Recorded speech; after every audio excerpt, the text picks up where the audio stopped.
pane vhesi inotaura kuti chinopinda munhu achina kuipa asi chinozobuda. Alright. Ndofunga ndo panotorwa vanhu vanozomwa futi hwawa achiti changopinda kaya. Alright. Ipapo Jesu ukada kunocherechedza aitsanangura nawo yekuti vadzidzi vakanga vadya vasina kugeza maoko. First Timothy chapter 5 verse 23. Panoti, stop drinking only water and use a little wine because of your stomach and your frequent illness. Which means doro pacharo ritorine zvarinorapa. Let me show you this. Mune alcohol condena moziva kuti achizodhaka na brongo. Netumidzimu is just a spirit inopiwa lineage kuti pakaita lineage nyowani inobva yapiwa spirit yemudzimu inenge ichichengetedza that lineage. The moment tatongonoenda kunongotonoti chete kune chimwe chinhu chekuti tinonosvika nacho kuna Mwari. Okay. Tichiisa Jesu mukiu nezvimwe zvinhu zvisina basa, kuenzanisa Jesu nezvinhu zvisina basa zvakaita semudzimu. Bhaibheri ratotudza kuti usana matongo Mwari but Jesu ari kuti namata through me. So ndiri kuona kunge zvinhu zvese izvi zviri kungokudza nzira yekuteerera according to that religion. No.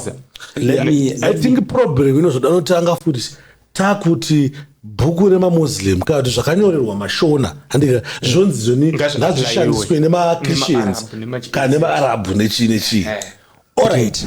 Jesu vaya vakadzi vengirosi handi imuri kuidhisimisa nyaya taidhisimisa hedu patori neevidence yekuti pano pasi pakatombogara ngirosi dzikatoita vakadzi vakaita vana inzi majayenzi ndichaziva kuti zvitoriko kwabva kwati anozati nguva yaloti paitonzi ngirozi dzada kutorohwa kusodomaidzwa nevanhu. Ngirozi dzaitwa physically pano pasi munzwisa vaitwe vanhu vaitofamba zvaitooneka kuti ngirozi yakamira apa. Okay, chandiri kunorambira kuti saka tikuti isusu ngirozi dzakachiva vanasikana vevanhu. Ipapo pari clear handidi. Dzakachiva vanasikana vevanhu.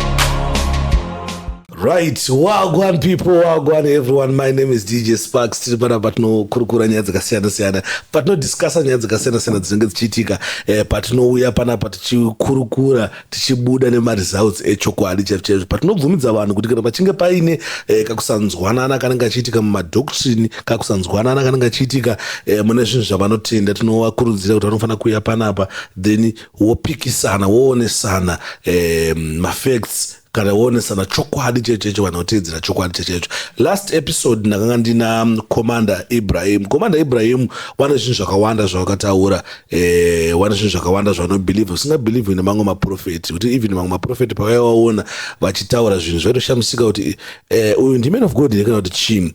Saka tisingazive kuti ivo ndo vane chokwadi chaicho chaicho here kana kuti vamwe saa vanenge vachivhunduka kubatwa kwewaini ndo vari wrong. Saka muzuva ranhasi tawanirwa nyasha, tina prophet watinawo muzuva ranhasi wanaitwa iwo prophet takura Emmanuel, watinenge tinawo muzuva ranhasi watinenge tichikurukura nawo. Vane zvinhu zvakawanda zvavakaona zvakataurwa naapostle Ibrahim kana naCommander Ibrahim zvavasingawirirane nazvo, zvavari kuti iheresi kana kuti dzisidzo dzidziso dzacho. Saka tichange tinawo tichikurukura tichinzwawo side ravo nemaonero avo ezvinhu. Then Commander kana vachinge vati vada kupikisana zvinenge zvataurwa panapa, I think next match inenge yaye kuti vouya wogara apa, ini ndogara nechepakati apa, prophet wogara futi panapa, kuitira kuti tinoda chokwadi ndochatinoda kuti vanhu vateere chokwadi checho ndochatinoyatsoda isusu. Saka muzuva ranhasi ndina prophet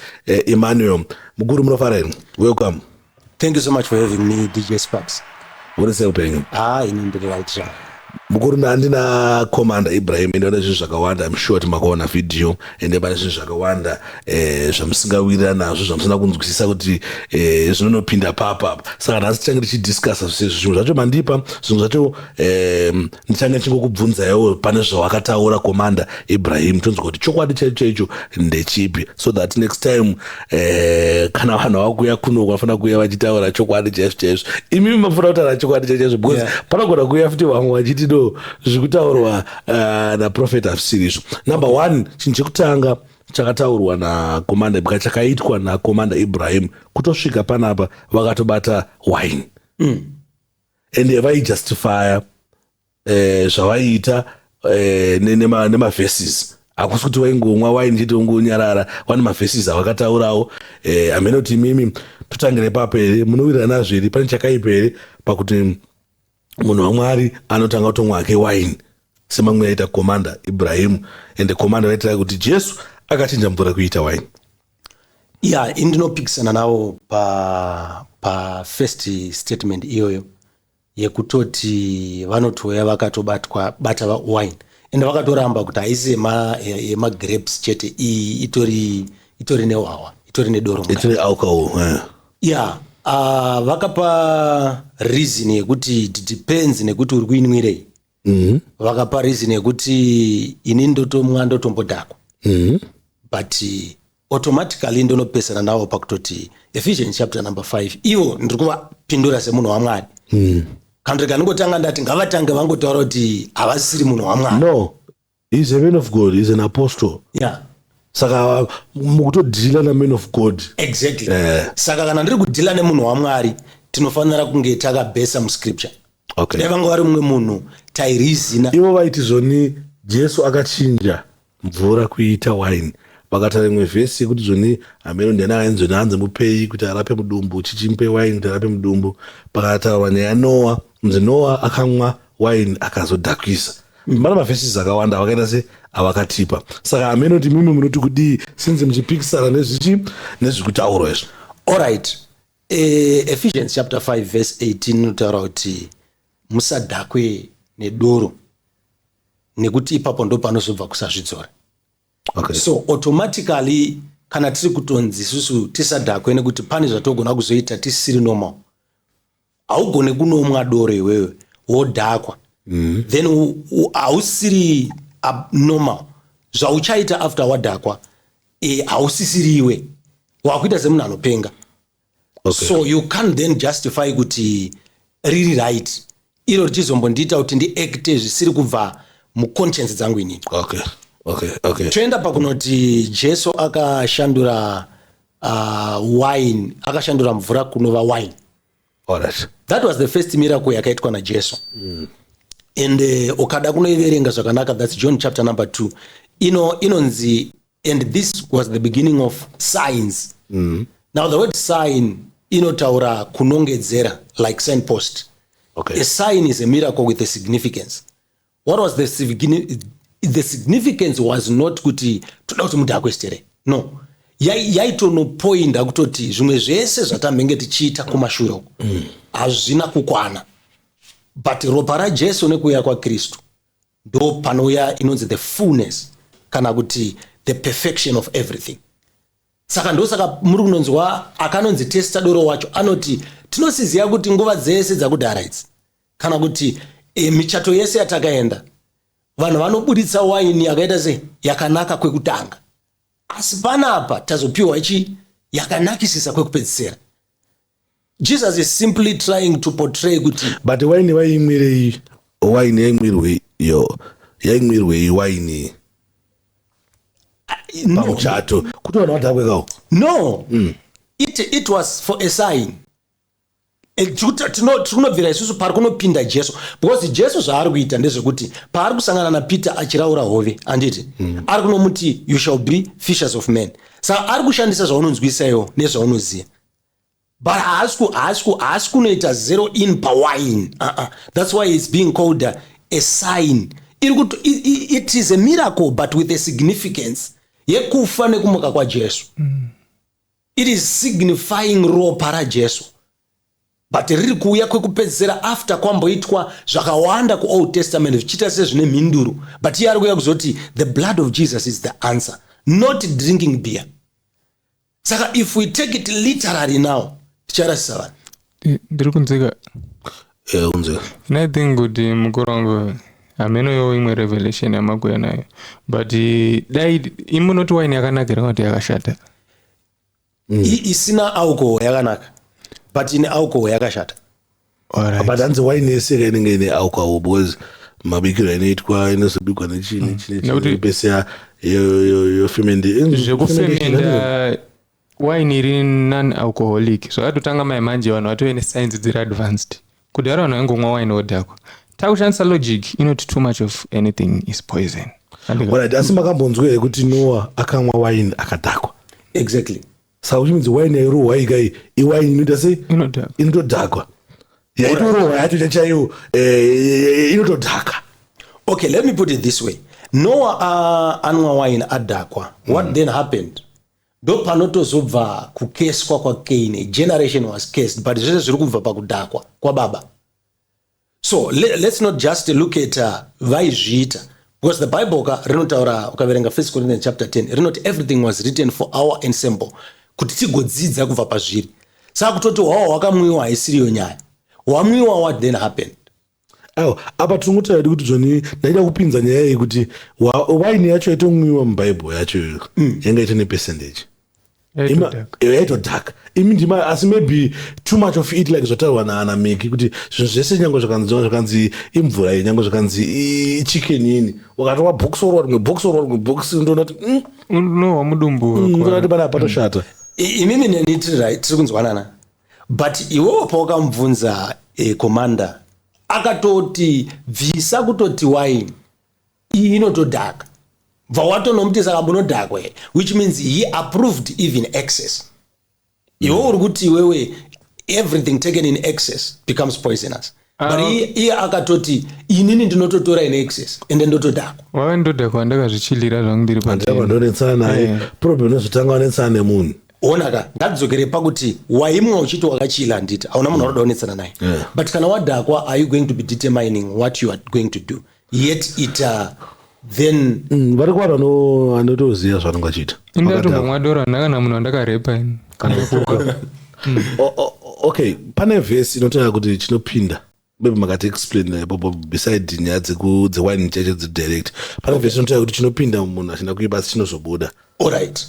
Ndofunga ndo panotorwa vanhu vanozomwa futi hwawa achiti changopinda kaya. Alright. Ipapo Jesu ukada kunocherechedza aitsanangura nawo yekuti vadzidzi vakanga vadya vasina kugeza maoko. Which was breaking the law.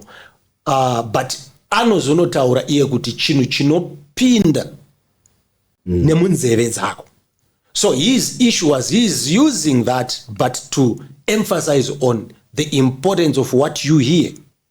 Saka aida kuedza kunotaura kuti be very careful of what you hear, because what you hear builds your faith. Alright. Pane vhesi inotaura kuti zvoni tisati tasvika kuvhesi ikoko, but nyaya yahombeka mukuru ndeyekuti zvoni chapinda chabva chadismisswa tabva because obviously hapana paizobata kuti chapinda ari mavheji, chapinda iri poku iri chiyandika, chapinda iri hwawa, asi nyaya ingoripo ndeye emphasis yechinhu chinopinda kwete kuti chazonzi pakuti vanyaya kuti vageza maoko havana chii chandika, but nyaya yahombe yabva yazotaurwa naJesu ndeye kuti chinhu chinopinda mukati umu hachina kushata asi chinobuda ndo chinoshata. Saka chimenzi nyange panguva iyoyo kondesi yanga iri yekugeza maoko kana tangere zvimwe zvinhu, but chinhu chayatsobudiswa naJesu apa ndechekuti chinopinda hachinacho dhiri. Chinobuda.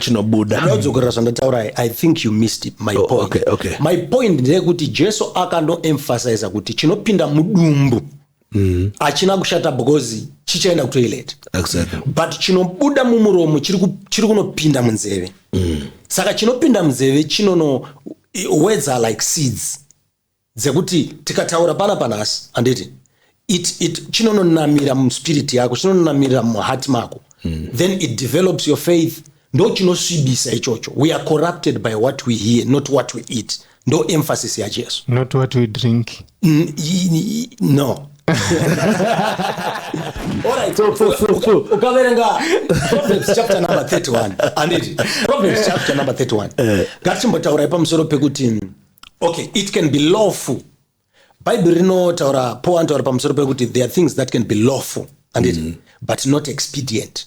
Okay. Now musiyano we lawful things ne expedient things ndeuyu.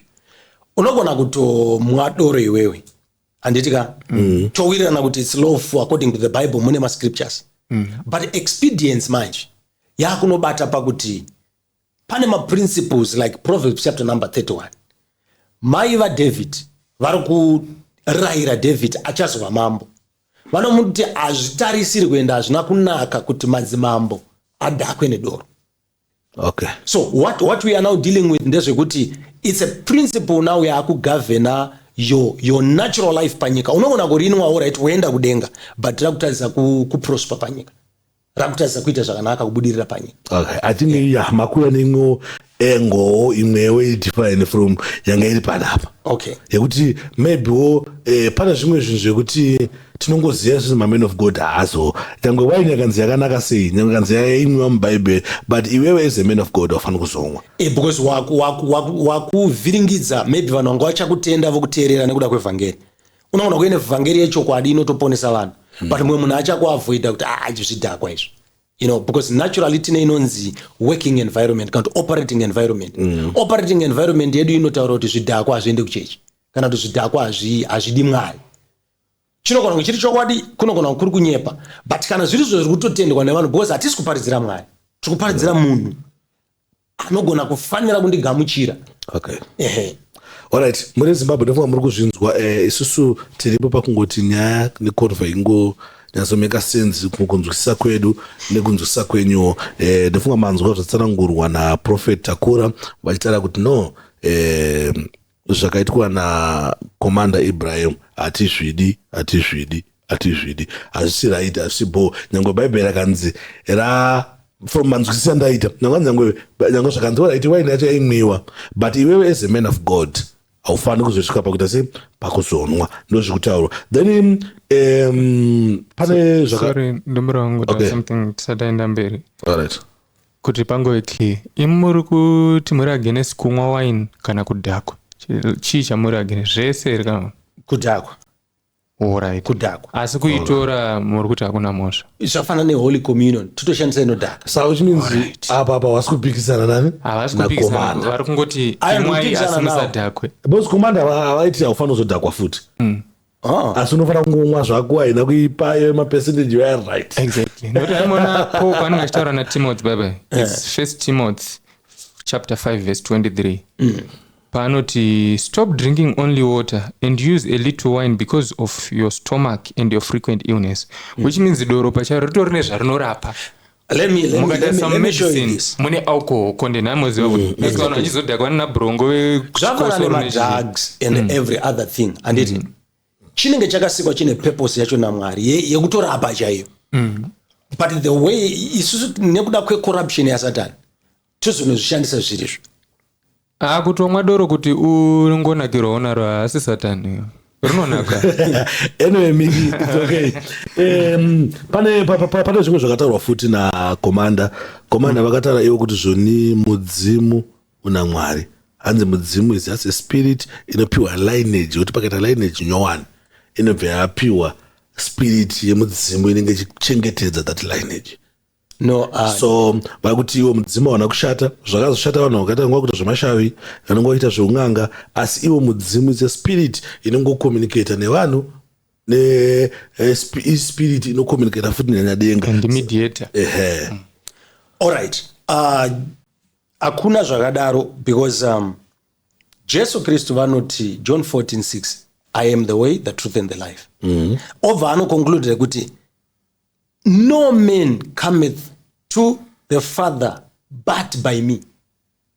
So akutorina kana inini ndinogona kuita ma smaller challenges na Commander nezvimwe zvese zvavakataura but challenge yangu hombe chaiyo naye ndepakunoita sekuti kune nzira dzakawanda dzekusvika kuna Mwari kusanganisira yekuti mudzimu uri right. Okay. Hakuna, because the moment we say that, what are we going to be then preaching as the gospel?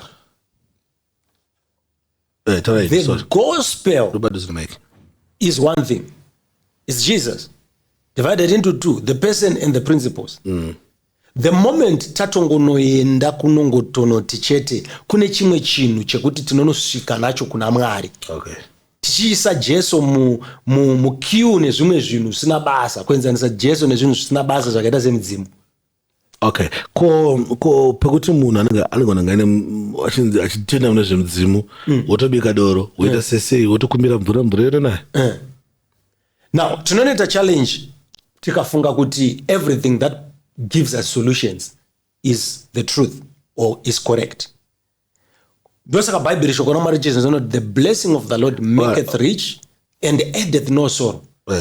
Riri kutoedza kutaura kuti kune zvinhu zvakawanda zvinogona kutopfumisa iwe. But zvichiuya zvichiwedzera matambudziko. Iwe unofunga kuti wapfuma. Unofunga kuti tanaisirwa mvura. Alright, let's look at the Bible. Wakamunzwa kunzi vaprofita vaBhaari. Do you know kuti Bhaari aive mwari wei? Anga ari mwari we tongoti kuti zvinzwisike faster, we fruitfulness kind of like. Okay. Saka aitoo mwari aitozikanwa kutoti uyu ano specialize nekupa this solution. But mwari votoya vachipanisha vanhu vavo nekunogamuchira ma-solutions kuna Bhaari. Why? Because it's another source. Tiri kudila ne-source of solutions. Okay, which means tinogona kutokumbira Satani mvura ikatonaya. Zvakatonakisa. All right, let me show you something. First Kings chapter 17, panouya Elijah achitanga kunosvika muBhaibheri.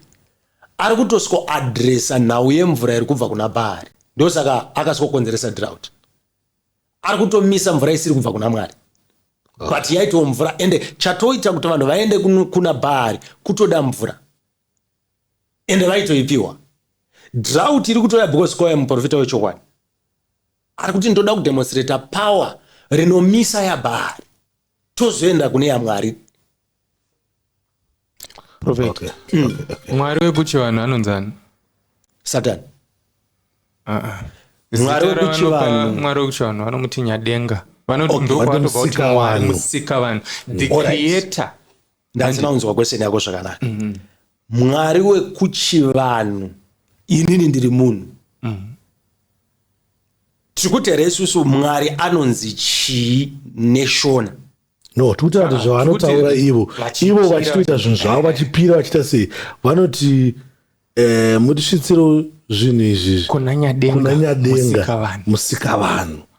Okay, which means it's the same God watinonamata isusu because isusu wedu watinonamata isi maChristians ndiye futi akasika vanhu saka ndiye musika vanhu. Alright, handina problem nemunhu nema-religions kana kuti nezvinamato zvakasiyana siyana. Ndinongonoita problem nechinhu one. As long as vasingazopinda nepana Jesu kwavari kunanga hakusi kuna Mwari musiki wedenga nenyika. Now let me explain. Ndaverenga John 14:6. Jesu ari kuti ini ndini nzira number 1. So tiri kuti isusu road yauri kutoshandisa kuenda kwauri kuenda ndo iri kudetermine kwaunonosvika. Okay. Saka kwauchasvika as long as nzira yawatora isiri Jesu. Whether wakapfeka zvichena, whether wakapfeka zvitsvuku, whether wakapfeka zvitema, haisiriyo problem yedu. Okay. Whether wakapfugama pasi pemahacha kana wakapfugama mumvura kana mugomo kana muchechi kana wakapfeka sutu, haisiriyo problem. Problem inongonotangira pakuti nzira yako ndi Jesu here. Okay. Kana akasangova Jesu Kristu chete kwese kwatakuenda uko kwadzanema. I think problem inyanyoitika ndakaona pazvinhu izvi nandika ndezvekuti zvinhu andidika zviri kusapota nyaya dzamune muchitaura zviri musemubhuku. Ameno ndikuyatsogona da kuexplaina kuti tiri kuti isusu andika hapana anoenda kuna Baba andidika anisina kupfuura nepandiri. Exactly. Zvakanyorwa muBhaibheri andika kwabva kwati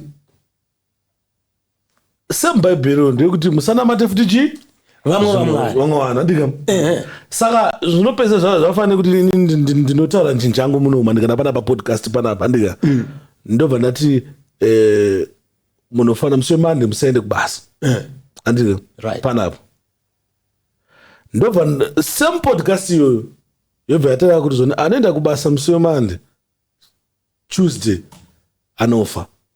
Mubata message kana kuti but source yacho yese iri kubva mubhuku ukunzwa semubhuku rovhara zoti zvoni anopikisa bhuku iri ngave akatuka. Saka I think ndo ngave akatuka.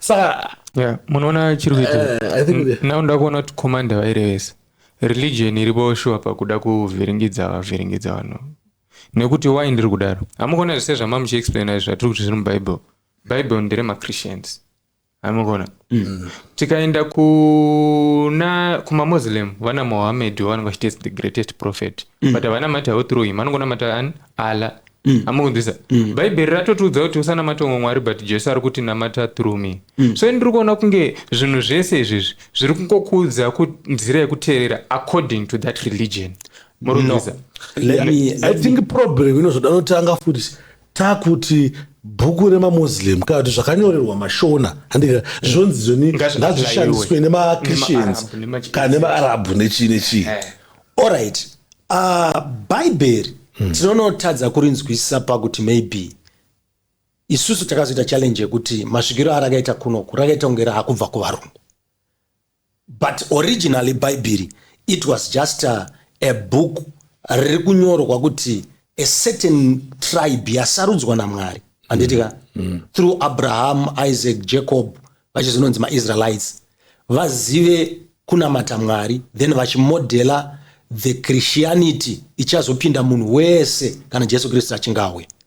Saka bhaibheri harisi bhuku ratingati it's a religious book. No, it's not a book rinogovern a certain religion because Christianity yacho haistori under any religion.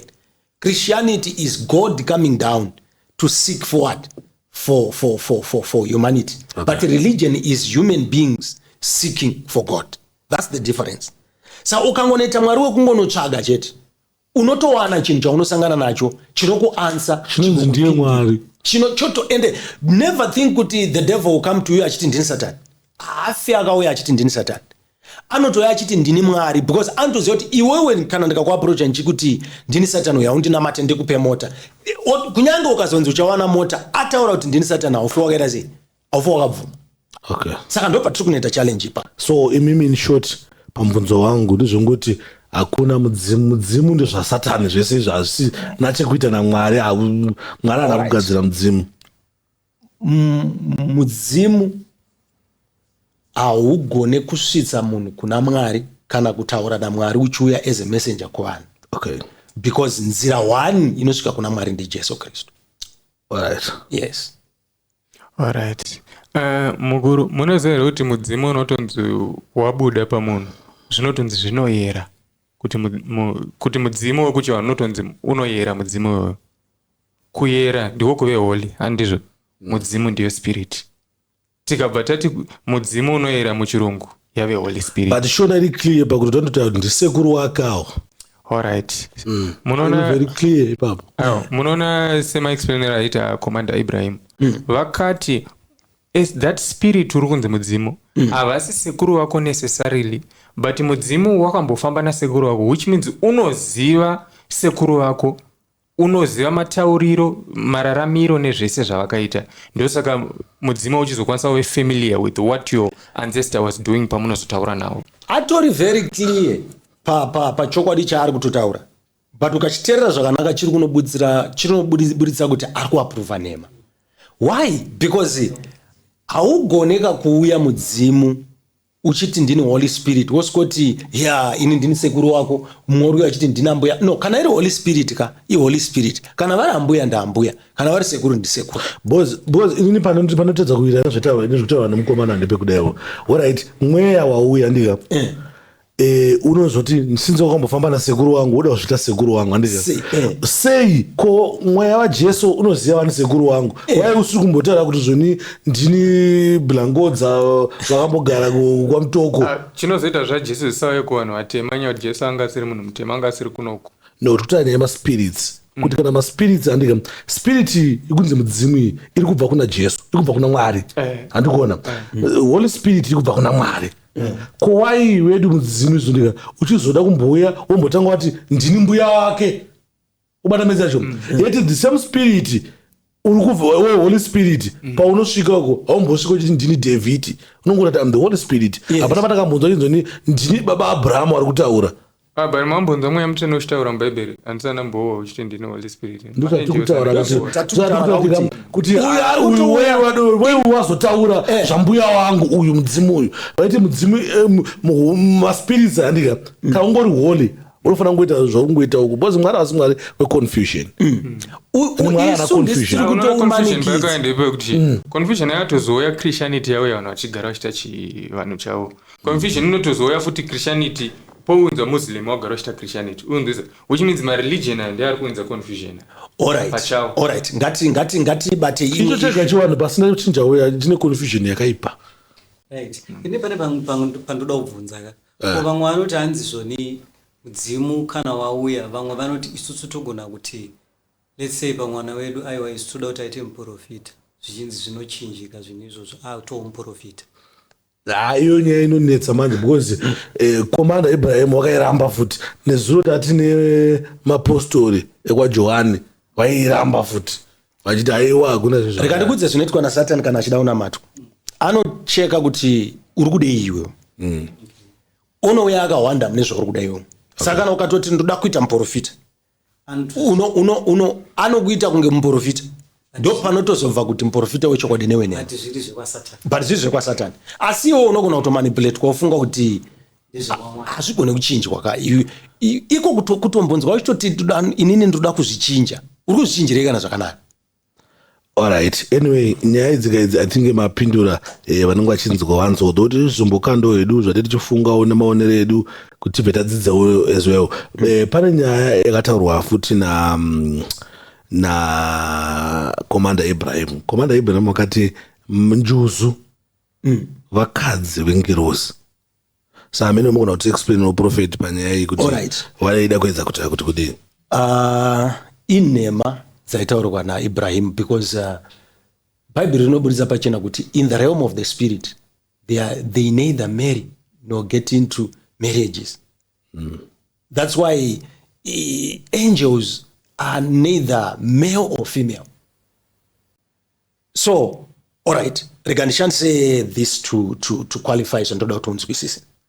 Chinotipa power rekudzinga ma-spiritual spouses kana kuti mweya inorara nevanhu iye. Ndichekuti tinotomira pa law yekuti haugone kuva murume wemusikana wemwana uyu kana mukadzi wemwana uyu. Nekuti munyika yemweya muma-dreams hakuna chinonzi sex. That's why sex in your dreams is evil. Saka tiri kunozviqualifya tichiti isusu munyika yauri kuzviitira imanipulation because hazvifanire kuvako. Okay. Saka hatigone kuzoti ngirozi nemukadzi. Alright, ndokumbira kumbokubata imbijana. Okay. Mati mimi kana muchikasta madhimoni aya. Pauya dhimoni remukadzi riri kundiita mukadzi nemurume inini. Riri kutondiita kai? Zvikutoitika zvinezvi. Then mimi pakuzoridzinga munoshandisa law yekuti hazviite kuti zvinhu zviri spirit zviite mukadzi wezvinhu zviri physical. Handizvi? But pachokwadi chaipo chaipo chinhu chikutondiita mukadzi musati mauye mimi. Zviri possible zvinhu zvekubata Meek zvinotoitika. Inzwa inonzi manipulation. Handiti? Kuti Satan anoshandisa a natural law oiqualify into a spiritual law. Okay. That's why uchiona kuti vanhu vazhinji vanonetseka nema-spiritual spouses vanonetseka marriage because abirwa marriage ndosaka akurarwa naye because kune chiri kuti mukadzi wangu. Okay. You cannot be married both. Okay, let me put it this way to make it very easy to understand. Okay. You cannot be both married in the spirit and in the natural. Okay. If you are married in the natural, it actually Satan hatorina power yekuya achirara newe because already you are engaged at the lawful thing yekuroora because marriages are only natural. Saka ukaona uchirarwa newe mumweya patori ne covenant mumweya patori ne engagement mumweya. Saka inono uraya the correct thing that must happen. Saka ndiri kuti nini tinobreaka that thing using the correct law yekuti there must never be something like this in your dreams or in your spiritual life. Alright. Mukuru.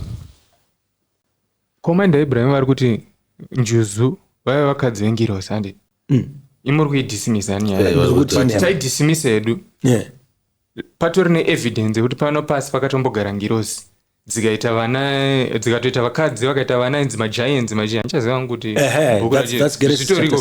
kobva kwati anozati nguva yaLoti paitonzi ngirozi dzanga dzada kutorohwa kusodomaizwa Kusodomaizwa nevanhu. ngirozi dzaitwa physically pano pasi munzvisa vaitove vanhu vaitofamba zvaitooneka kuti ngirozi yakamira apa. exactly. Okay, chandiri kunorambira kuti saka tikuti isusu ngirozi dzakachiva vanasikana vevanhu.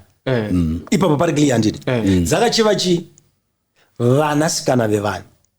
Vanhu ndo vari kuchiviwa nengirozi. Handiti? And that brought what? Judgment to this earth.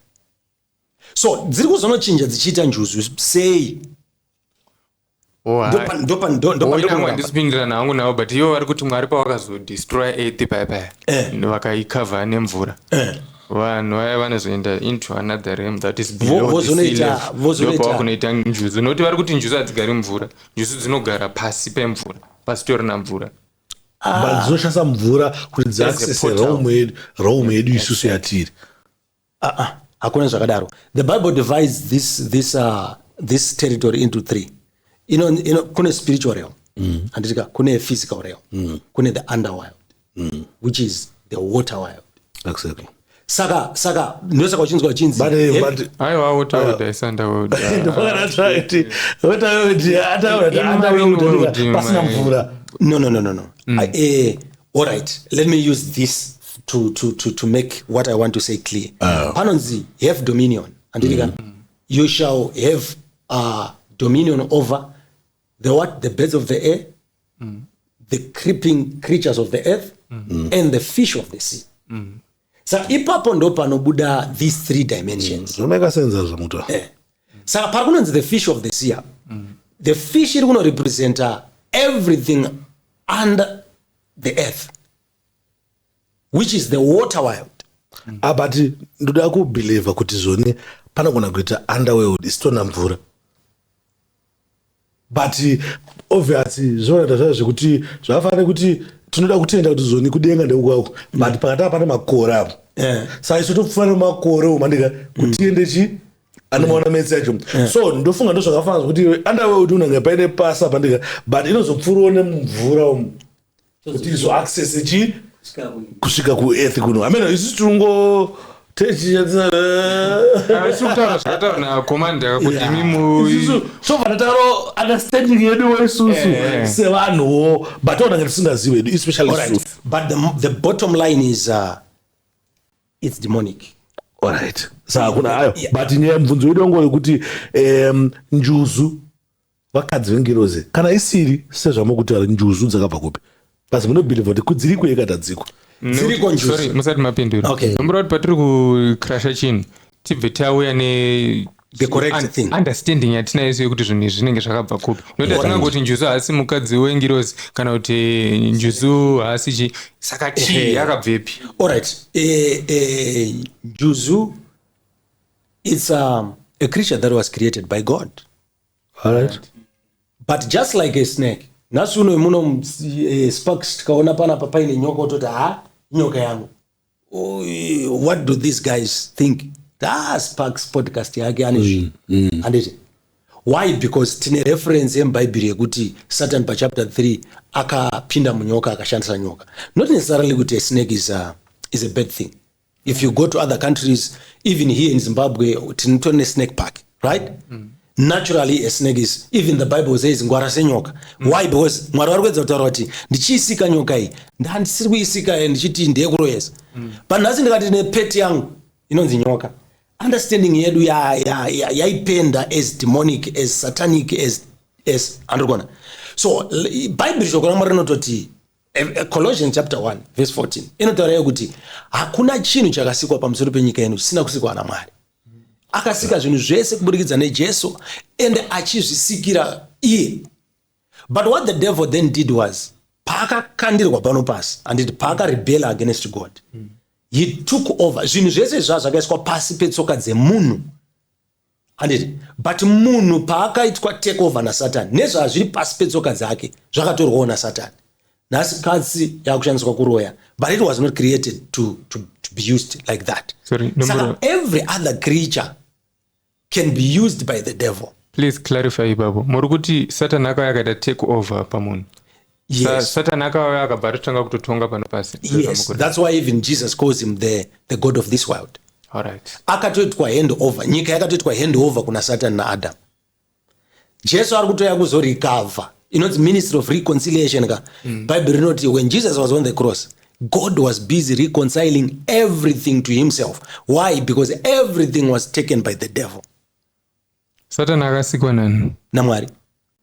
Saka Mwari vangashaya here power rekuti vaparadze Satani kana vachida. Okay, havasi kumuparadza because ane nguva yaachaparadzwa. And number one, you need to understand kuti Satan haasi kurwa naMwari. Satan akuita sei? No, Satan haasi kurwa. God is, the devil is not fighting with God. Alright. No, that's why you discover kuti even pakaribhela kudenga Mwari havana kutombonetseka nazvo. Munhu akatonopedzera naSatani ndi Michael. Why? Because even the devil knows God is too big. You know, people have a misconception ekufunga kuti Satan aida kubvisa Mwari pachigaro. Bandazvo ndakanzwa. Akakutoona kuti chinhu chikachi ndio radochera anacho. Right. The Bible does not say Satan. That's a very wrong thing. The Bible does not say Satan aida kubvisa Mwari pachigaro. Bible rinoti Satan akati mufungwa dzake, and I shall be like God. Do you know what that means? Ndoda kuitawo yangu kingdom saMwari vane yavo, ini ndoda kuvawo neyangu, ndichiranawo yangu iri parallel. It's like a parallel government. Not kuti kana kuine munhu aisatomboedza kuda kubvisa Mwari pachigaro ndi Satan, because hakuna anoziva Mwari seSatan. Ndara iri trick kuti gaya kuti Satan akangofunga. Achifunga isusuka Mwari mvazvipika. Asi chiona imai nenyaya imwe iri crucial. Muri kuti Satan akada kuita saMwari. Exactly. Abva pane chiro izvozvo. Ndio saka Then why did God create us like him in his image? Okay. Zvazvinoreva chaizvo ndezvekuti Mwari vaida a place of response. He is the place of origin. Jesu achidzidzisa vadzidzi kunamata anoti thy kingdom come, thy will be done where? On earth as it is in heaven. Saka kunzi takasikwa nemufananidzo waMwari, Mwari vari kuda kuti vawane pekugara vachitonga panyika. It's him who want to govern, rule, reign on earth. But kuti zvive possible, Mwari vari kuda kuti tifunge saivo. And you're contradicting yourself, Prophet. No. Why am I saying that?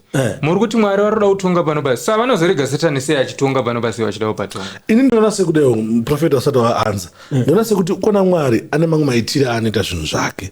Ekuti like Mwari haasikawati. Zvafanira kuona ngoti nini ndinoona kutongohura nhasi. Mwari otodhila nenhasi. But Mwari akangodecide kuti no, ndichazodhila naye. The same way anongodhila nesu achidaro ndika. Maybe ndozvinomita Mwari.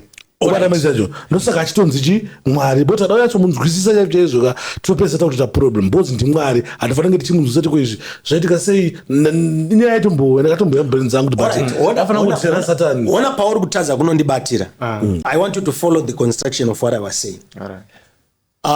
Mapsalm 115 verse 15 inoti Mwari wakapa munhu nyika kuti atonge. Anditi?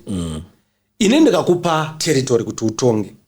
Ndoti I will be. You have to know my will, how I want things to be done. It's like a manager. Asiri kwa company ne the owner. Alright. Haaziri yemuridzi. But ari kurana mission kana kuti vision yemuridzi. Anditi? Ndo zvakaitwa munhu naMwari achiiswa panyika. Makes sense. Now munhu apiwa nyika naMwari.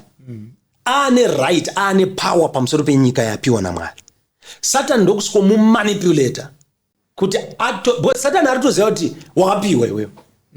Saka kana nchida kutorera iwewe handiende kuna Mwari. Kana nda kutora nyika handiende kuna Mwari. Ndoenda kumunhu. Munhu mvaita hand over nyika yaakapiwa naMwari kuna Satan. Legally. Saka Mwari haauya achitongoswoti ndipe. Akutoreconcile. Zvakutoinvolva some legal issues. Make sense. Mirai muone maipa. It's a legal issue. Yekuti munhu wandaita hand over ane lease. Ndiye ari kuita hand over kuna Satan. Alright. Prophet. Mati Satan akatora nyika kuna Adam. Akaitora sei? Akapiwa. How? Okay. Luke chapter number 4 verse 4. Jesu achiuya panyika achisweta encounter na Satan. Satan anotomudza kuti ukandinamata ndokupa because ndakazvipiwa. Jesu aite nharo because it was true. Number 1. Number 2, Jesu wacho paari kutotumwa panyika naMwari ari kutouya legally. Kana chiti legally ndiri kuti God is a lawful God. Ane mitemo yake yaakaisa inozikanwa naSatan kuti uyu mutemo uyu unosungirira naMwari, havagone kuzviramba kana ndapiwa, vanotofanira kutoidzora zvine koti mukati. Saka Jesu ari kutouya kuzofa pamuchinjikwa because akasatofa inoramba iri yaSatan.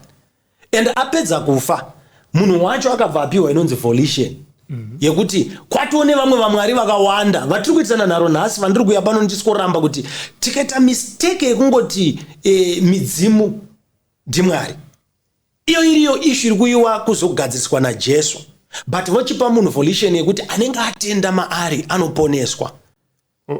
Tinoita challenge. But kuchiwana hava havasi kuti mudzimu ndiMwari. Mudzimu ndimiddleman aishandiswa pakati pemunhu iwonda pakati poita Mwari uko. Ndosikaveipira kumudzimu yavo kuti izovasvitsira minamato yokunanyadenga. Imanipulation yaSatan. Alright. Jesu asati auya ndo imwe ishu yakataurwa nakomanda yekuti anoti iye. Saka muri kuti Jesu asati auya vanhu vaisanamata Mwari. Inini I refute that as a lie because Jesu asati auya vanhu vaisanamata Mwari. Vanhu vaitonamata Satan. Yeah. That's why ukaverenga Ephesians chapter 2 verse 10 inototaura kuti before, wherefore remember that ye being in time past Gentiles. Now Gentiles is the opposite of Israelites, right? You were Gentiles in flesh, right? Who are called uncircumcision by that which is called circumcision. And that at that time you were without Christ, number 1. Over at being aliens. Do you know muno mzimbabwe tikati you are an alien? Do you know what it is? Awusuwe muno, number 1. Over anoti from the commonwealth of Israel and strangers to the covenants of God. Chinji nonzi covenant. Ndo chega chinoita kuti munhu naMwari vayanane kana kuti vave one. Papasina. Then the third point over anoti having no hope and without God in the world. Musina Mwari, muri munyika but musina Mwari. Saka how could they worship God vachinzi musina Mwari Jesu asatawe? Fatruti before Christ vavasinganamati Mwari. Ndo pane division yekuti, do you know why my Israelites ainzi musarora nedzimwe nyika? Havana Mwari. Yeah. Mwana raise a good point. Mukura kuti isusu maIsraelites ndo anodiwa naMwari, isusu tatisingadiwi panguva iyo. Okay. I don't want to put it that way, but I want to put it this way. MaIsraelites rudzi rwakasarudzwa naMwari kwete kuti vakondeme mamwe marudzi, but kutoti vatoshandisa Israel kutowina mamwe marudzi ese achipinda muna Mwari. Alright, but muri papo munhu waMwari sazviva kuti maAfricans isusu machiva vanhu vese tatakangosikwa naMwari kuti izosvike pakuparara. Tichingodzungaira vati vakasikwa kudhara before Jesus Christ, vanhu vese vavavo vangangosikwa naMwari, vangangoiswa panyika panapa naMwari kuti vazongonoparara. No, ndosaka Jesu ari kuyazve. Rudo rwaMwari ka John 3:16 iri kuti chi? Nokuti Mwari wakada nyika. Mukuru. Why is God loving the world? Jesu akauya pano panyika akararama nge33 years. Yes. Nge34, I don't know. I'm not sure. But mukona panguva idzo tozoni saka vanhu vese vakararama before vese vangwari kuna Africa kuna chiva nevavavo vangokangomirira chete Jesu, vangokangomirira chete zvinhu zvaitika kuIsrael zvavanga vasingazive, zvemhosva dzavasina kutadza, zvavasingambozive zvinhu zvikuitika, vanga vasingazvizive. Waifana kuzoponeswa sei vanhu ivavo. Alright, ngatidivide vanhu into two, before Christ and after Christ. Exactly. Now before Christ ukaverenga Ephesians chapter 4 verse 10 inototi he who went under is the one who ascended, he who descended is the one who ascended. Zvinorevei? Jesu akatoenda akanoparidzira timu rese rakafasa tawe rakatopiwa mukana waro wekutotenda muna Jesu. Imi muchiti midzimu inosvitsa kuna Mwari. Why is Jesus going to preach to them? So that they believe or don't believe. Alright, tell me pana mafambira ekuita ikutondishamisa nemubvunzo yandinayo mawandira yakaita Saka hapana munhu asina kupiwa mukana wekutenda muna Jesu kuti kana wakuzotongwa usati wewe isu takanamata midzimu because Jesu anga asati auya.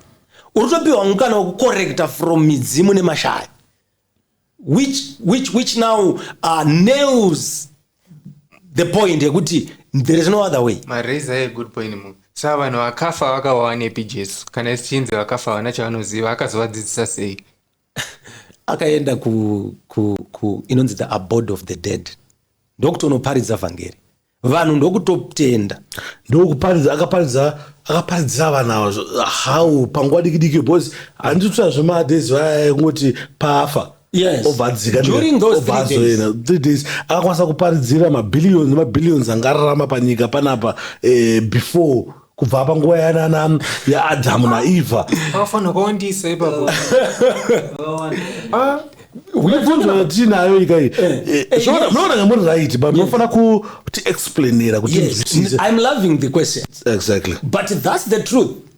Jesu akatoenda, Bible rinototi iye Jesu asati atofa antopa mufananidzo waJona.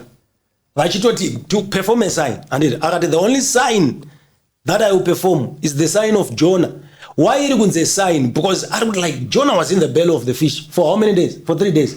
I shall also be in the belly of the earth. What is he going there to do? To preach the gospel. Ask literally wrote I will be in the grave. No. Ndosa karitoiti sign chishamiso. Ndosa kandaseka for 3 days omuka chishamiso chinotyisa. Chishamiso chekuti ari kutotaura kuti the reason why it's a wonder is what he's going to do also there. Not just that, he also went to where the devil was and fought with the devil and took back the keys. Munoona chatofarira Christianity prophet. Ine mascriptures atinoverenga anenge ane proof yezvinhu zvatinoteedzera. Hapana proof yekuti Jesu anoparidzira vanhu vakafa. Handina nambosangana nayo. Mira unzwa. What usati wamboiona. No, I'm quoting it one. Ephesians chapter 4 verse 6, 7, 8, 9. Ndo nyaya iri kutaurwa. Otozonzi paanoenda kudenga ndo paanozopa zvipo maapostoli maprophets, but asati aenda kudenga akatanga aenda pasi penyika. So ndafarira pachautaura kuti Christianity ine yakanyorwa pasi. Do you know why zvimwe zvitendero zvisinganyore pasi? Why? There will be main guys who will be aware of what really is being worshipped. That's why they are called secret societies. So they can't write that we are leading you to worship the devil. Ma-Africans tatisinganyori pasi mukuru. Isusu zvekunyora zvitakatozozvidzidza varungu vanga vationgwareiwo. But Meek, ona kazva kutaura iwewo. Pane vanhu vakanyora vanevo vasi that powerful, vasi simba. Vakanyora mamwe mabhuku beside ma-Muslim. Vamwe kuzvimwe zvitendero zvitene mabhuku. Aiwa, ngatidzokei ku-African traditions packs. Their writings. Vanhu vaikwanisa sei kudrowana vanhu vasina vane nhembe? Why were they able to draw those things? But zvinoreva tangosvika tangona no, zvinotaura zvina zvazvinoreva. Ndangwedza kuputisa point yekuti there is a reason why certain things are not said in the open. Tine tsika dzekuti ukabvunza kuti sei tichiita zvakati, unonzi tsika dzedu. Wobvunza kuti sei aufe wakaudzwa.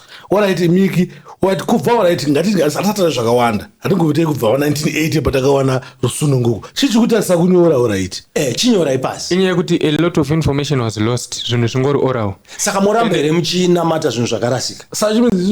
Saka chingatichisiyeka chakarasika zvo. Alright, nai hatina ndokwanisa kuchitaura chakarasika. Kuchivanhu kwainzi inonzi wekwenya wakafa kana baba wakafa wakadii vanenge vamudzima wako handika which means zvinhu izvo chero iwo mungazotadza kuzera kuti baba vangu wakafa saka kuti ngatichizvinyoreika tichikutasa kuzvinyora kana zviri important bandikuti pa 1980 taane rusununguko hapana munhu akuti bvunirambidza kupinda muna first kunotenga mapepa ekuprinta hapana munhu akuti rambidza kutenga maprinta ngatichinyore what it's never too late 2025 uno apera 2026 ngatinyoreka zvinhu zvacho zvedu zvacho ignorance iyoyo yevanhu vari kuti zvakadzakwa chinhu ichi sorry ndichangotaura zvishoma munoziva here kuti varungu vanga vakanga vara kudarika isusu ndosika vakati colonize munzwiza isusu tairi vanhu vayo kuti tatisingafungi zvekuivhovha kana kudii taingoda nhembe dzedu tobuda tunovhima tunodi vanhu vaindosika vakatoona kuti vanhu avava havana kuivhovha kana kwavari kuita saka tinokwanisa kuvamanipulata kuti vafollowe zvinhu zvedu nekuti zvinhu zvedu tinoona vakangwara vari panapa nanhasi tinana maponga vanoti vakangwara ngavatinyore ngavati document saka machita problem yedu maponga ana chanyanyoziva kana kuti akatozvarwawo muzvinhu zvekuverenga bhaibheri no haana kuita zvekuverenga bhaibheri chete maponga akaita bhaibheri andika anoziva futi tsika nechigare nechiwanhu chedu tatina munhu ainzi chigwedere aiziva aitara kuti mutupi yakabva kupi right kubva ipapo chinyorai kubva 2026 hatina kunyora is fine chinyorai 2026 haukwanisi kuzvinyora saka mabhuku tonatamba oga zvokuti unoedza kuti nyaya idzi ndo problem yemunhu mutema anonyora zvinhu zvisina basa achisiya zvine basa zvacho because tosvika kupo right tingonetsana kuti zvoni hazvina kunyorwa ngatinyoreika andika kana variko pajena ndebva anoziva zvinhu izvi Miki achiripo munyika munomu it's never too late so far tichitori bo ngatiniko kuonepa information pogara vanhu pasi vanoanalyza information wochitagadzira bhuku iri ndotsika nemagariro edu tanga kuverenga bhuku iroro toona kuti inomeka sense here zvekuti tingati let me give you something that is very interesting. And I grew up in the rural areas kwachiota exactly zvinhu zvandiri kuopoza izvi ndo zvinhu zvandakakura mazviri saka handisi kuita zvinhu zvekuudzwa kuti kune religion yakati kusarudza Jesu kunyatsotoziva kuti apa takarasika. Let me give you an example. Kumusha kwedu baigona kuti pakafiwa so handiti magara pamoto so oronzwa madhara akutotaura kuti kwatonora isusu sevafana tofunga kuti madhara ari kuti kuchidzira ichi moto varitotaura kuti the reason why munhu afa uyu isaini yekuti magarisa musati masacrifice munhu. Prophet, every religion is fighting against evil. Tinotoziva kuti kune evil. Imi muri ivavo vaitoroya vanhu ivavo. No, I'm trying to show you kuti kuri kusacrifice kwachoka ndo kuri kunzi kumidzimu, but iri kudimanda munhu as a sacrifice. And kune vakuru vari kutoziva kuti the reason why munhu angodonha akafa is because tiri kuto handi zvino zvanzi chimbofamba. Have you ever heard language yekuti ingatimbofamba? Do you know what that means? Kufamba kunotora tichitoenda kuchechi umbonoona matiro kana ndo masowe unopiwa muteuro. No, macho muchedu manje kufamba akusiriko komiki. Kufamba ndekuti unobvunza kuti chii chanetsa. Do you know kuti chii chanetsa mwana? No, kudhara andika vaita inonzi anzi gata exactly munhu akafa ndika waibva wanofamba unonzwa kuti chii chadonedza munhu. Do you know kuti mentality yavo iri kuti chii? Tine a ritual maybe hatisiri kuziya inofanira kuitirwa chimwari chemusha uno.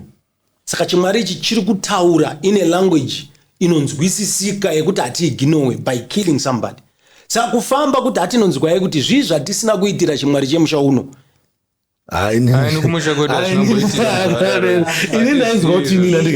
Kumusha kwedu isusu zvavaiita ndika vaizofamba kuda kuziva kuti chauraya munhu chii pane but nyaya hombe inenge yekuti pakati pedu apa panauraya munhu pakati pedu apa. This is later now the original basis yekufamba kuda kunzwa kuti chii chatisina kuita chinofanira kunge chichiitwa maybe according to the covenant. But you always believe yekuti munhu anofa. No, munhu akazvarwa anozosvika pakufa. Maybe chaidetermine age yemunhu wacho afa kana kuti mafiro. But ukazonoenda the answers anditi the answers dziri kunowanikwa dzacho kuri kunofambwa kuri kunotsvakwa dzinogona kulead to worshiping something that was hired into the family. Okay. Yeah.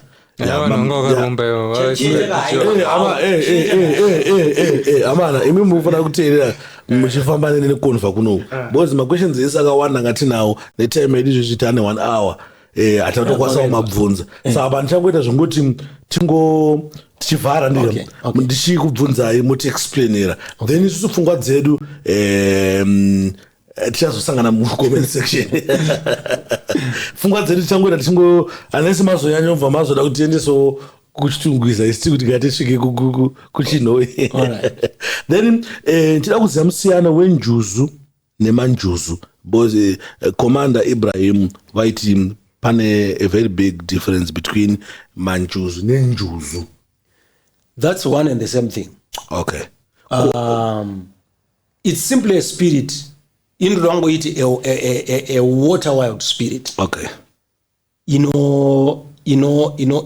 Worshipiwa nevanhu vano vakarasika. Okay. Mweya china in short. Mweya china hapana kana difference. Yeah, inini athingi papa bofuti mekika. Commander Ibrahim wanautaura zvandakanzwisisa boys waitange vari kuda kuzvisiyanisa ndika. Do you know why he wanted to separate it? Ukateerera mushe, the reason why he wanted to separate it, vaida kuti ivo njuzu ndo dzaizocooperatea nemadzibaba edu se like helping spirits. Ndizvozvo. Ende takatobvunza tizoni masawire edu pakuita sei. Exactly. But ukada unocherechedza vakazonozvikirasha kunoti futi dzinozouya dzine ma-consequences. Haipapa I think anonyatsopa explainer ende vaitoratidza kuti pane ma1 panjuzu nenjuzu dzacho manjuzu nenjuzu dzacho. He was trying to separate manjuzu kuti ndo akashata. Okay. Vachida kunoti njuzu ndo dzaizowirirana nemidzimu. But the bottom line is everything is demonic. Okay. Then there is another question yatakabvunza then wane zvawakataura wakati vakaindosa maapostoli wakati maapostoli ana kuipa ende maapostoli anofanira atori better the way andanayo zvinhu zvavo kudarika even vanhu vepentecost because pachurch uchisvika kuvaapostoli vanoreurura ndakadai but machechi edu mazuva ano ndovatopinda nemhombwe muchechi kana kuti papa ndononga tori mhombwe zvakawanda zviri kuitika mumachechi umu zvatiri kuona zvatiri kunzwa saka vari kuti maapostoli atori better mukuita kwavo than imimi wepentecost. Okay, inini I don't have a problem the tag name rekuti maapostoli. Okay. Ndo saka paipa ndandiri kuti mapfekero mazita atoko unodaidzana nawo pentecostal prophetic maapostoli, that's not the problem. The dividing line is one. Tiri kupostori ikoko tiri kutenda here kuti Jesu Kristu wakafa akamuka achifira zvidadzo zvedu. Okay. So andina problem vanotenda izvozvo. Yeah, kana vachitenda izvozvo we are good. I think nemaapostoli dambudziko ripa bhaibheri chete. Yeah. Zvimwe zvise vanotenda zviri mubhaibheri vanozvitenda but bhaibheri racho ndiro vasingatombodi kuona. Ipapo manje ndofunga kuti pane manipulation. Why? Because kakuda kuti tinotenda zviri mubhaibheri handiti ka akanogona kunge kari kekuda kuluwa vanhu vanotenda kuti bhaibheri is the standard of our living. But kakuzoriramba kana tasvika pakunamata kwacho kwakutya kuti ndikazorivhura tapedza kuita zvatinoita tinozoita maquestions ekuti kwezvi ndezvipizvi. Saka the bottom line must be have a standard yeshoko raMwari. Kuti munhu anzi mupostori nechirungu zvinorevei? Mupostori mushona inota muapostora. Inini I think that's an office. An apostle is one of the fivefold ministries. Like Mafede, I mean, Ibrahim was saying, apostle, prophet. Yeah. So, mupostori, according to the Bible, is not a group or a gathering or no. It's an office. Piwa munan akadaidzwa kuva muapostori. Okay. Ko vanhu vakaita sana na Dr. Baba Guti vaiti it's Zimbabwe apostolic. Okay. The Bible says the church is built upon the foundation of apostles and prophets. Jesus being the chief cornerstone. Okay. Saka vari kuedza kutaura kuti a foundation yechechi yedu is apostolic. Okay. Yeah. Okay, I think ndabatsirika. Mukuru, I think for my questions anga TJ panamwe mubvunzo unenge wasiya uri important tambotaura. Pana kanzi naCommander Ibrahim simba rese nderaMwari. Okay. Satombro mupa explain bavo kuti simba rese nderaMwari riri chokwadi kana kuti rimwe nderasatani. Rega ndoda kutaura zvinhu kuti mugonzwisa zvandoda kutaura. There is the truth and there is truth. the truth ndo base, ndo foundation. Chokwadi chinogona kuva icho chekuti simba rese nderamwari. Why? Because rakasikwa naMwari, ndiye akapa Satan, ndiye akapa Michael, ndiye akapa vese vanonzi vane simba vakapiwa naMwari.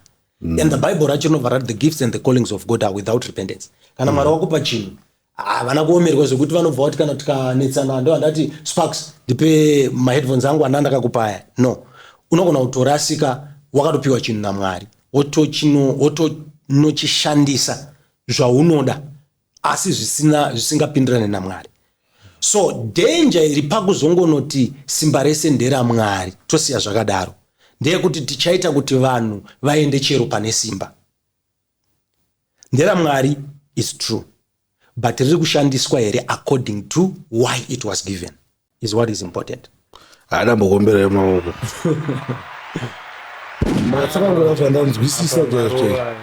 Ndakukombera maoko. Because Mwari unakupa room Meek, ndiwaise example padhuze. Mwari unakupa room andika kati unakupa imba zvekuti wakuvharira imomo tatatoshanga kuti imba ndeyani wonge imba ndeyaMwari ndo vakakupa but zvawakuita because panoitika pamasimba paya ndakaona sekuti simba rese rakasikwa naMwari but kana simba rawinaro iwewe mashandisiro aunoriita iwewe kuti tirambe tichiti mashandisiro aita simba apa inspired by the Holy Ghost kana inspired by God. I think nditakukanganisa ndikuomberere kuti maoko ega ndiende dhipa ipapo. Tinonouya futi pakuno zvinotibatsira kucorrecta something. Chinhu chinotiratidza kuti simba iri riri kushandiswa zvinaMwari here kana kuti zvisina Mwari mukati, whether it's prophecy, deliverance, healing or whatever, at the end kana iri prophecy inofanira kunge iri kushandiswa kuunza munhu kuti agamuchire Jesu. Somebody was asking me about a prophecy yandakapa to Olinda Chapel, right? Okay. Yanga iri kushewa chinzi prophecy yamaimpa achiti ndichadzokera nare nemurume wangu. Now it seems like they are together or something, right? But ukanoverenga murume wake ndiye ndistana exactly. Stana ndike divorce na bana ndiye azvatota.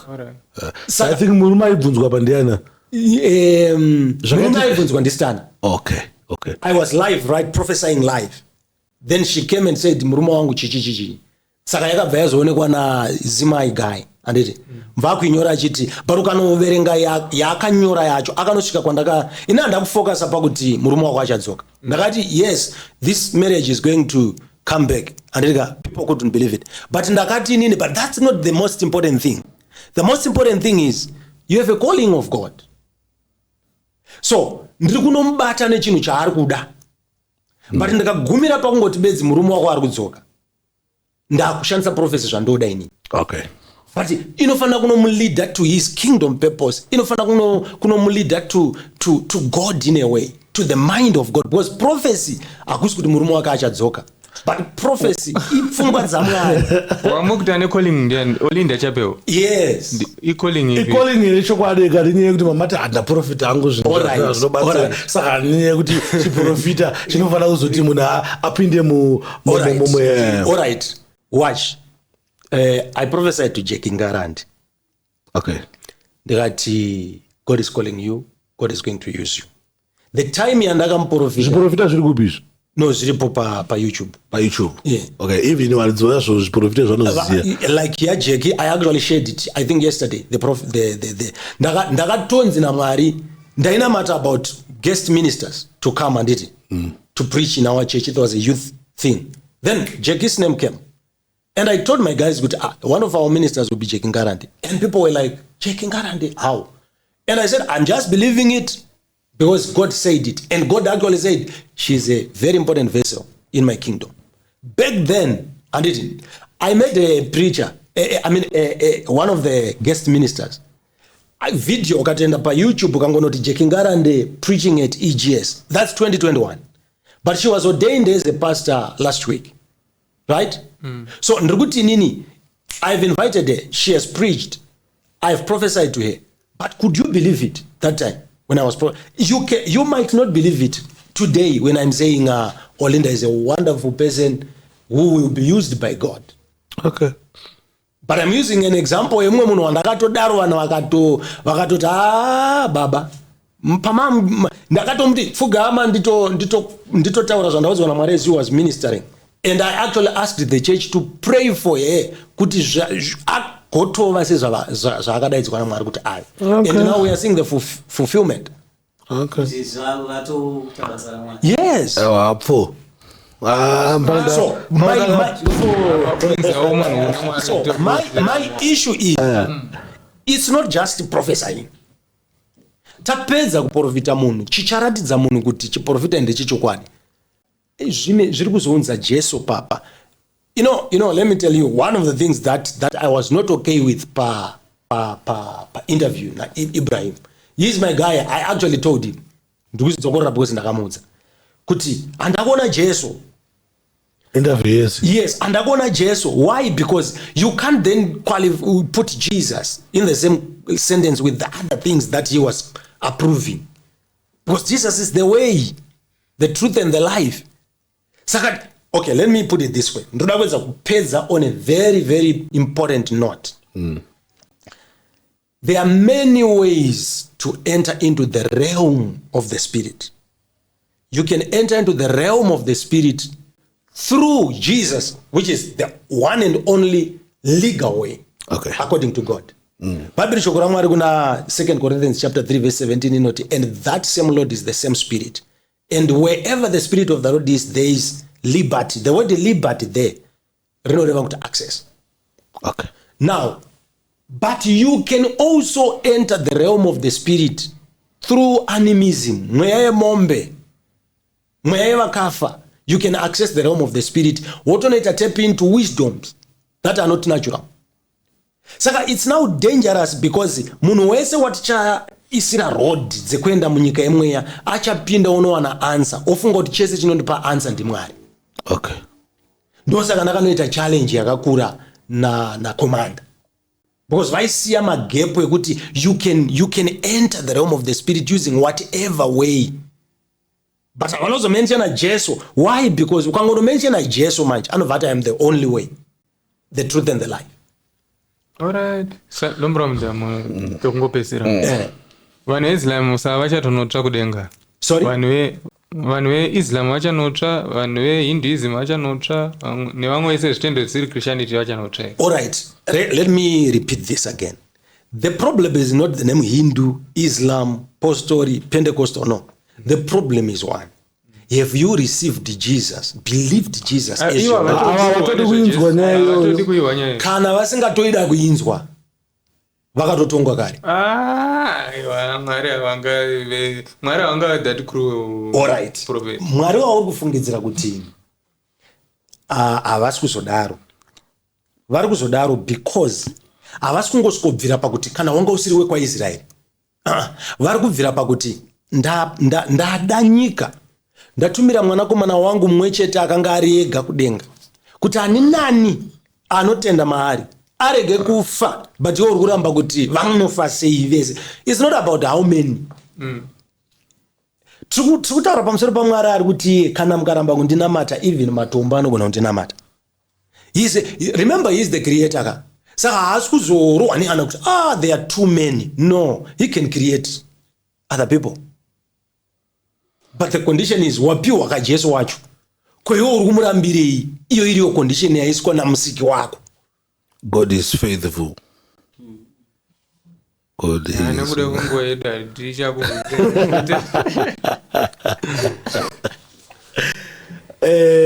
thank you very much mkuru nekudzidza and zvinhu zvakadai tinozvida because dzinoita senharo dzisina maturo but dzinototidzidzisa and isusu tikudzidza we are learning tikufara singete because pane zvinhu zvakatisingazivi zvakawanda but because of kuuya kwenyu tadzidza and ndotenda kuti hama dzangu dzange dzichiona this video dzichadzidzawo nekuita same then pachinge paine maissues pane zvamataura. I think panoda time yekuti commander Ibrahim wanga wakagarapo mchinge makagarapo then tochinyatsoziva kuti kana tadaro tikuda kana 2 hours takagara exactly muchiexplaina point yenyu mopedza komanda waexplaina point yavo yopedza ende isusu hatisisu majaji kuti ona chokwadi ndechipi. Vanhu vanoona vanozochuza vega chokwadi kuti chakanaka ndechipi, zvakanaka ndezvipi, zvingaitwe ndezvipi kuti tizotisvitse kuupenyu husingaperi, because chinangwa chedu ndechekuti tisvike kuupenyu husingaperi. That's true. It's not all about being correct or being the best. Exactly. But it's all about showing people the truth. Anochiramba ochiramba, but the most important thing, I thank you for having me and allowing me to give my own side, which is the truth. Which is the truth.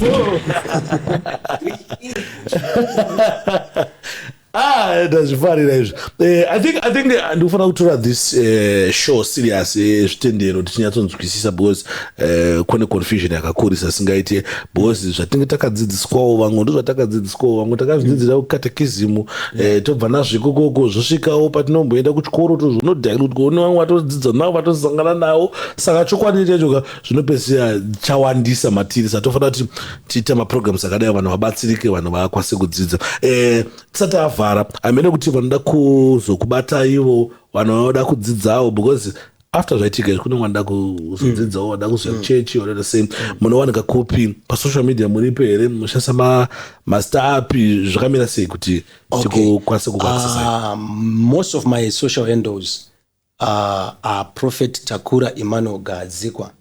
Don't people call me Try Emmanuel, Prophet Try Emmanuel, Apostle Try Emmanuel. Right. But you can go on every, whether it's TikTok, YouTube, Facebook, Prophet Takura Emmanuel Gadzikwa.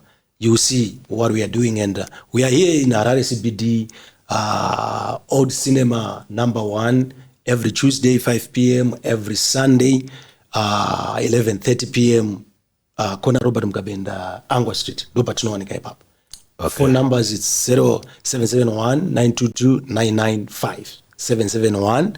771-922-995. Yeah, I'm sure kuti zvizvarwa zvezimbabwe zvichakubatai, vachakuchechi vachinyatsonzwa shoko, vane mubvunzo vachabvunzawo pama-social media handles amatipa kuti hamene kuti munopindura here kuti... Yeah, direct. I gave them my direct number. Okay. I want to close by this very important note. Okay. Any other source of whether help, solution, protection, aiuye isina condition. Okay. Chinhu one chandakapindirana na komanda ndechekuti n'anga dzese varoi. But ona challenge. Tiri kunotsvaga kubvisirwa uroi nevaroi. Kana vachirungu vanonzima witch doctor. Handiti. Saka ndinongopedza nchiti anybody akambovhizitira kun'anga akaromba. Ambovhizita, what do you mean? Akamboenda kunobatsirwa nen'anga akaromba. Zimbabwe isi yaromba. Tiri kuita seZimbabwe anati hafu Zimbabwe yaromba. Ndinyatsonzwisisa chimboyatsoexplain, ndakuwedzera kuti mamwe maminutes. Okay. Tawirirana kuti but inini na commander tawirirana kuti n'anga dzese varoi. Now, whenever you visit a witch doctor, kana kuti an evil altar, anditika for help, Satana haoni iwewe. Anoona territory yako, which means family or nharaunda yawabva. Anoona vana vako. Saka hana problems tereki newe iwewe, but anoda kucapture watoenda pa altar iyoyo wakatotakura mhuri yako yese. Okay. Saka whatever chichaitika apa, but the first condition is you enter into a covenant on behalf of your family. Ndosaka uri kuona kuti munhu wese anonzi akaromba. Wakambofollowa maprograms eng'anga kana kuti even emaprophets, kukanzi kuna baba wakaromba handiti, vanotoshamisika vazhinji vacho kuti ina ndamboromba. Mubvunzo unobvunzwa ndewekuti hamuna here kumboenda kun'anga, even kana kunotsvaga rubatsiro kana chii. Obva atoti ndakatoenda makapiwe kamudzi ndokakazopinduka. Aiwa, panayazojeka munhu Mwari. Ndauti muyazonijekesa, ndaenda nekun'anga ini, ndasvika kumana musana warwadza. Exactly. Ndipewo mushonga wemusana, ndapiwa mushonga wangu, ndadzoka, handina chazopanduka, hapana chichazomboita sei, tingatoti susu munhu iye akatoromba, ndakatoromba here. All right. Asi kana muchitoti kutodaro ikoko ndokutoromba kwacho. Ndokutoromba kwacho. Let me show you this. But Prophet musana wangu wapora. Ndinonzwa tsitsi nini, ndikaona munhu achienda kunotsvaga rubatsiro kunzvimbo isina Mwari. Okay. Why? Because do you know iwewe kuti mBhayibheri maive nen'anga yanzi Simon the sorcerer anonzi anga akaroya guta rese. Do you know kuti kuroya guta rese zvinorevei? Kuroya guta rese hazvireve kuti guta rese rairwara kana kuti zvazvo zvirema. Aingokonzeresa problem kuti uye kuzotsvaga solution kwaari. Okay. Ndokuroyiwa kwawanga wakaita. Saka zvinotoita n'anga ndezvekutoti dzinotokonzeresa maproblems kuti muuye. But chamuri kuinga chacho hakusi kuskorapwa but kuti muuye kuzoromba. I think mdara time yangu haichandibvumidzi kuti ndamba ndibvunza maquestion prophet ndipo ndiregererewo mukuru wangu but nyaya iri papending tichasangana chete. I'm available. Tichasangana chete kuti explainere nyaya idzi. Then pane dzimwe nyaya asi achada kuti mupindure zvangu but munoziva kuti nyaya idzi dziri papending dzada kuti tinzwisise like tine this story yakataurwa futi nakomanda. Alright, it's okay. It's okay. Thank you very much for watching, for supporting this platform. Mwari ngakukomborere, Mwari ngakuitire zvakanaka. Muzora nhasi tatina prophet Takura Emmanuel. Surname kuti vakundivhiringidza hanzi Gaadzikwa. Gaadzikwa is my surname. Alright. Yeah. Gaadzikwa andika munonowa follower then moteerera mateachings awo mateachings ataonawo isusu kuti noshua ari helpful anogona kukubatsira nekukuchinja life. Saka mufanira kuva follower then moona zvinhu zvichiitika kana kuenda kuchechi cheko mosvika muchizvionera muchiona vachibata basa raMwari. Todzokera pangozi tosikutangira pangozi ndandati pane nyaya yengozi pota nyaya yavaroyi. Nyaya yekuvana kwemumhuri kwekuti zvoni wife chinziyo kwangu ndivanondiroya matopics akawanda ada kuti tidiscuse tinyatsoonesana tikwanise kubatsirana nekunzwisisa zvinhu zvechifamba sei. Saka guys watch out for part 2 atichange tina mukuru tichinzwisisa kuti wagwana then pachabuda this part 1 episode tichaipa komanda kuti vaione kana vachinge vaine zvavada kuresponda kana zvavada kuzotaura kana kuti vachida kusangana naprofeti vakasununguka kuti vauye vasangana nawo. Is no believer mukurodzana pfungwa nekubatsirana nekudzorerana nekuudzana chokwadi chechecho chatinofanira tichifamba nacho. vadaudzorwa vakuenderera. Anyway, with that we are out.